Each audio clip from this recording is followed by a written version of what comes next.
Friends, good evening. Yesterday in my lecture, I had taught you about angle. The last article that I taught you is about angle of friction and the angle of repose or the angle of incline. मैंने angle of friction define करा था as in the limiting situation. Whatever or in any situation, whatever is the angle between the normal reaction and the resultant of the reaction forces. मैं उसी situation को further एक problem, एक छोटा सा problem देता हूं और उससे बात को और समझाने की कोशिश करता हूं कि किस तरह से एंगल ऑफ फ्रिक्शन उपयोगी हो जाएगा. देखिए, this is a rough horizontal surface, this is a rough horizontal surface, and we have got a block of mass m placed over this rough horizontal surface. This is a block having mass m and it's placed over this rough horizontal surface, and the coefficient of friction between the block and rough horizontal surface is mu. Mu is coefficient of friction between the block and rough horizontal surface. Now, this block is pushed with a force F, and that force F is at an angle like this, and it's at an angle of phi with vertical.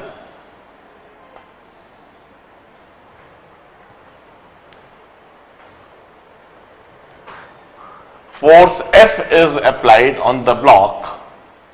इस block को ऐसे धक्का दिया जा रहा है. Horizontal ही हम push नहीं कर रहे हैं, इसके पहले हमने हमेशा हॉरिजॉन्टल फोर्स लगाई. इस बार इस ब्लॉक के ऊपर फोर्स F लगाया जा रहा है और वो फोर्स F इस तरह से किसी एंगल पर है, and it's a pushing force.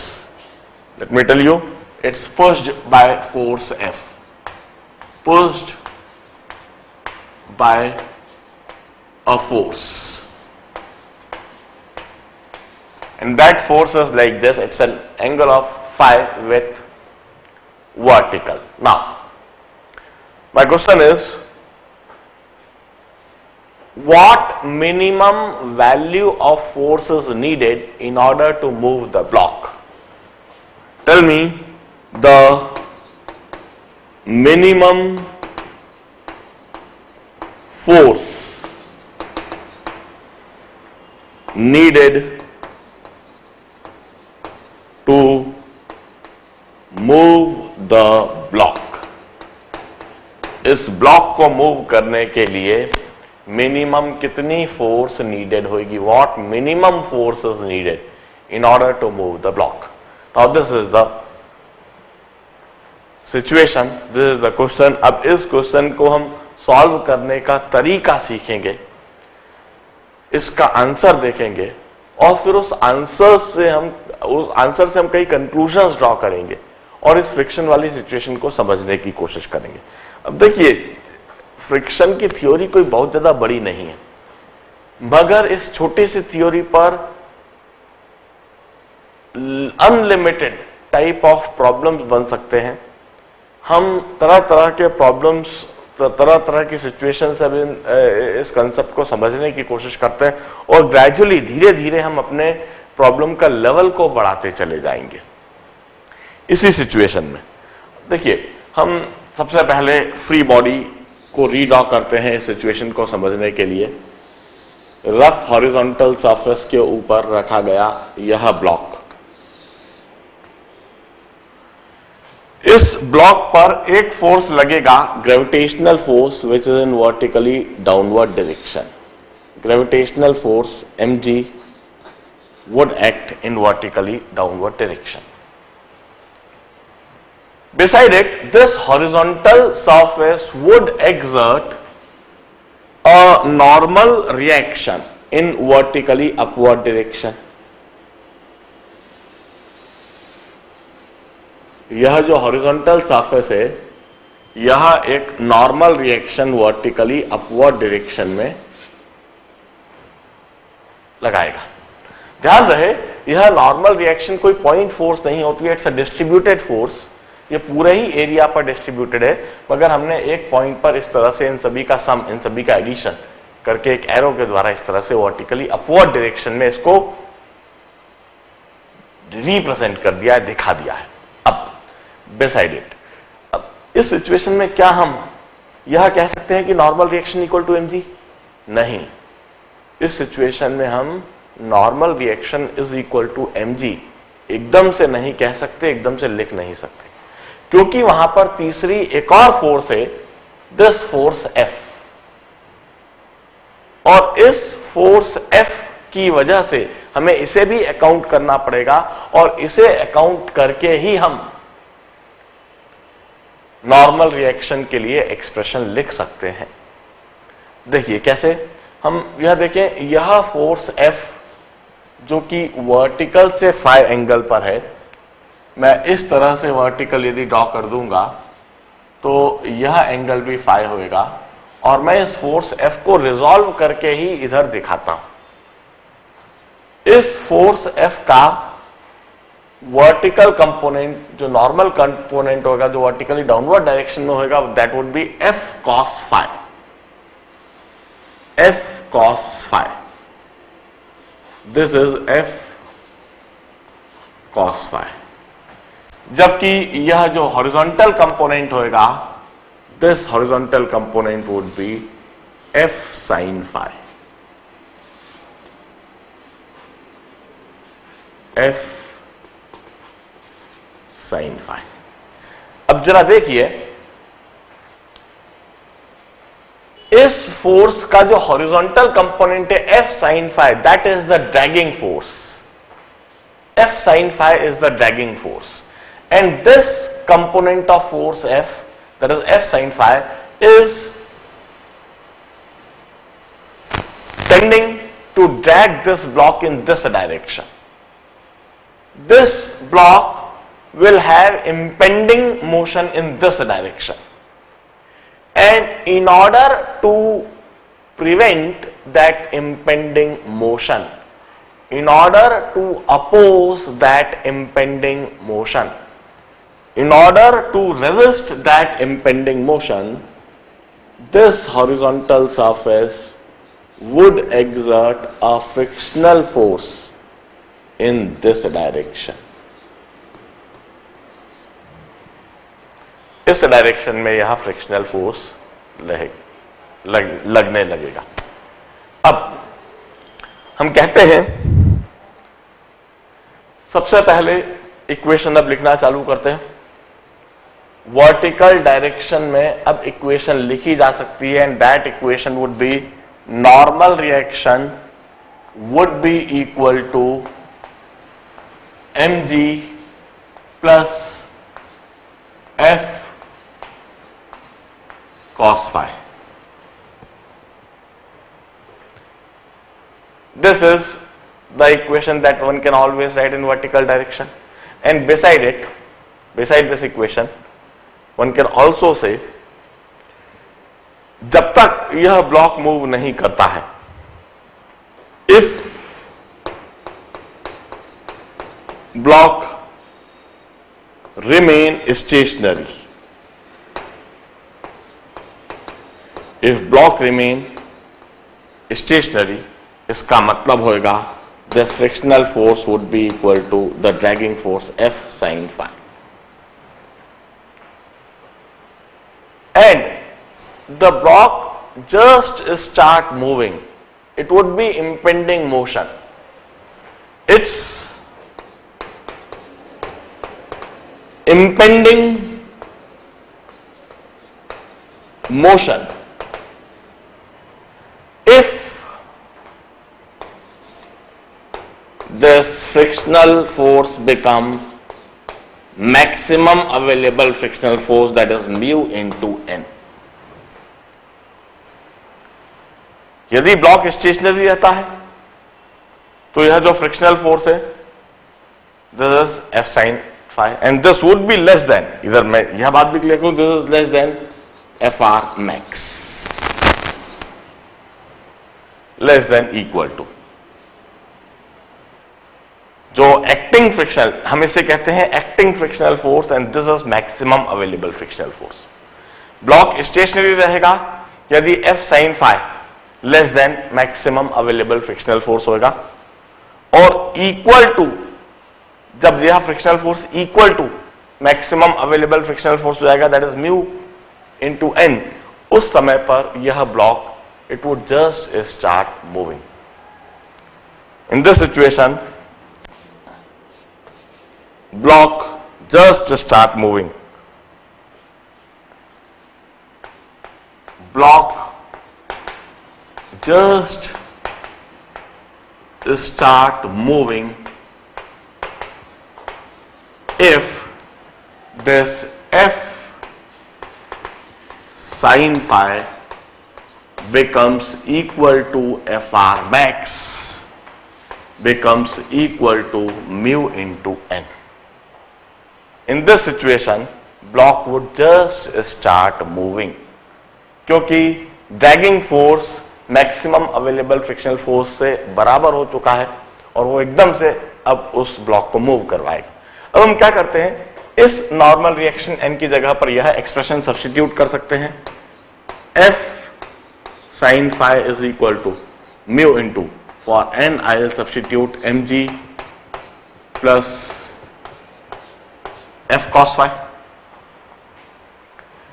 Now what I'll do is I'll open this bracket and I'll collect the terms containing force f sin phi इधर ही रहेगा, और यह जो दूसरी टर्म है म्यू f cos phi, इसको मैं इस तरफ ले आऊंगा, minus mu f cos phi लिख दूंगा is equal to mu mg, और फाइनली f को कॉमन लेते हुए मैं यह इक्वेशन लिख देता हूं, f is equal to mu mg upon sine phi minus mu cos phi. This is the minimum force F at which block just start moving. This is minimum F, so that block just move. मैं इस equation को rewrite करता हूं, मैं क्या करता हूं, cos phi से न्यूमरेटर को और डिनोमिनेटर को डिवाइड करता हूं, न्यूमरेटर को भी cos phi से डिवाइड करता हूं और डिनोमिनेटर को भी। f is equal to mu mg, cos phi से डिवाइड करूंगा तो इधर हो जाएगा sec phi, और इधर cos phi से डिवाइड करा तो tan phi माइनस म्यू।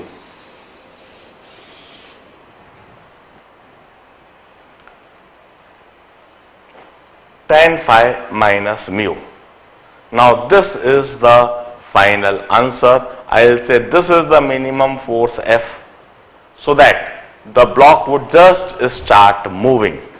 अब मेरे इस आंसर से कुछ अब कंक्लूजन ड्रॉ करें। सबसे पहले तो इस प्रॉब्लम के पूरे सॉल्यूशन को ध्यान से देखना चाहिए। There is the minimum force needed to move the block.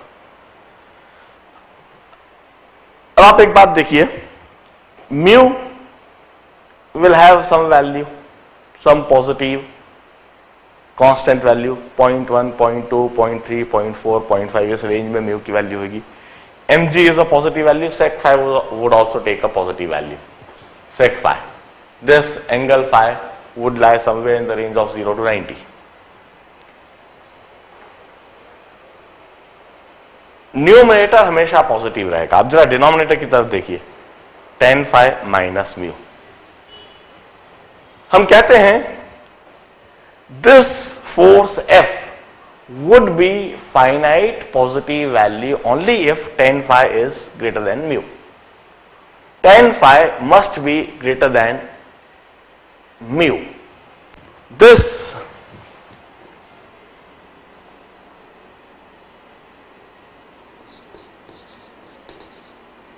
This F is finite only if tan phi is greater than mu. Finite positive value only if this tan phi is greater than mu. But what is mu? Tan theta, the angle of friction. Mu की जगह मैं tan theta लिख देता हूं और मैं लिखता हूं phi must be greater than theta. Means this block would move only if this force is applied at an angle greater than angle of friction. I would conclude that this block would move only if this force is applied at an angle phi greater than angle of friction theta. While if this force is applied at an angle phi less than angle of theta, in that case you may apply any amount of force. This block would never move. यह block कभी भी move नहीं करेगा यदि आपने यह force किसी ऐसे एंगल से लगाई जो कि एंगल ऑफ फ्रिक्शन से कम हो। इस फाई को थीटा से अधिक होना चाहिए, एंगल ऑफ फ्रिक्शन से अधिक होना चाहिए। इस पूरी सिचुएशन को बड़े ध्यान से समझे, इस पूरे प्रॉब्लम को बड़े ध्यान से समझे। किस तरीके से फोर्स F को किसी एंगल पर लगाया गया, उस एंगल पर फोर्स को लगाने पर उसको रिजॉल्व करा गया। वर्टिकल कंपोनेंट और हॉरिजॉन्टल कंपोनेंट, हॉरिजॉन्टल कंपोनेंट को हमने ड्रैगिंग फोर्स कहा। हमने कहा कि इसी हॉरिजॉन्टल कंपोनेंट ऑफ फोर्स की वजह से ब्लॉक मूव करने की टेंडेंसी रखेगा। और वर्टिकल कंपोनेंट से हमने नॉर्मल रिएक्शन के लिए एक्सप्रेशन लिखा। यह एक्सप्रेशन नॉर्मल रिएक्शन के लिए किस तरह से लिखा गया है जरा यह देखें। और फिर ब्लॉक स्टेशनरी होगा यदि frictional force F sin phi हो और वह मैक्सिमम अवेलेबल फ्रिक्शनल फोर्स से कम। या मींस जो ड्रैगिंग फोर्स है, जो फोर्स इस ब्लॉक को पुश कर रही है, वह मैक्सिमम अवेलेबल फ्रिक्शनल फोर्स से कम है। इन दैट केस फ्रिक्शन उस ब्लॉक को मूव नहीं होने देगा और वहां पर ब्लॉक जस्ट मूव करने लगेगा। This would be a situation of impending motion if acting frictional force which is equal to F sin phi would become equal to maximum available frictional force would become equal to mu into n. इस case में वहां पर impending motion होगा and block would just start moving. यह impending motion की situation, और फिर हमने n की जगह पर उसके लिए एक्सप्रेशन सब्स्टिट्यूट कर दिया, फोर्स F की टर्म्स कलेक्ट करी और फोर्स F के लिए इक्वेशन एक्सप्रेशन लिख दिया। Now this is the final answer, this is the minimum force needed to move the block. उस ब्लॉक को मूव करने के लिए मिनिमम फोर्स है।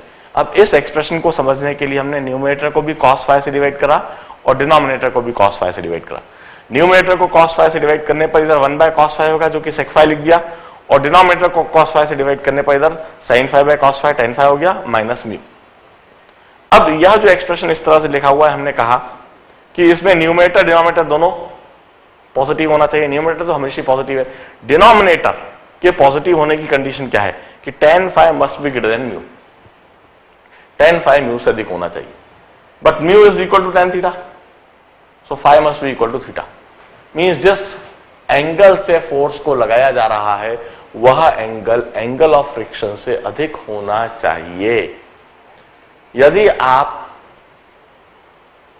if this tan phi is less than mu, this block would never move. You may apply any amount of force. मैं इस बात को इधर लिख देता हूं। If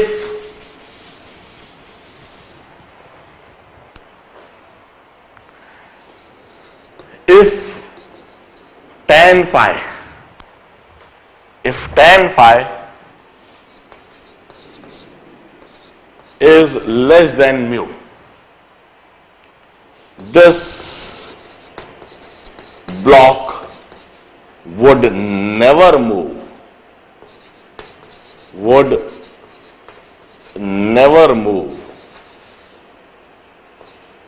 with any magnitude of force. अब इस केस में फोर्स कितना भी अधिक क्यों ना हो जाए वह ब्लॉक कभी मूव करेगा ही नहीं, आप चाहे जितना फोर्स लगा दो। यदि tan phi की वैल्यू म्यू से कम है, if tan phi is less than mu, in that case this block would never move. बड़े ध्यान से सिचुएशन को देखिए, एंगल ऑफ फ्रिक्शन वाले आर्टिकल को एक और बार देखिए और अगला आर्टिकल समझाऊंगा। Please note it down.